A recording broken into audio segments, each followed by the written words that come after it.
American philosophy is a diverse and rich field that has been influenced by various philosophical traditions from Europe and indigenous cultures. It encompasses a wide range of thinkers and perspectives, but some key figures include Ralph Waldo Emerson, Henry David Thoreau, William James, John Dewey, and pragmatist philosophers like Charles Sanders Peirce and Richard Rorty.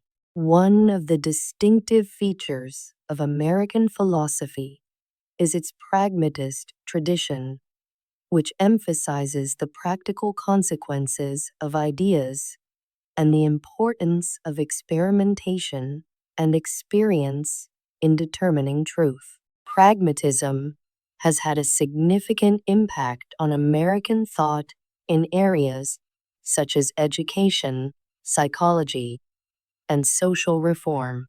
American philosophy also reflects the cultural and historical contexts of the United States, including themes of individualism, democracy, and the pursuit of personal fulfillment.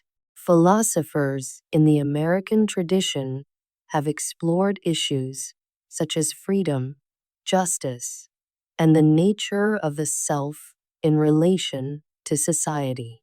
Overall, American philosophy is a dynamic and evolving field that continues to engage with a wide range of ideas and perspectives while also contributing to global philosophical conversations.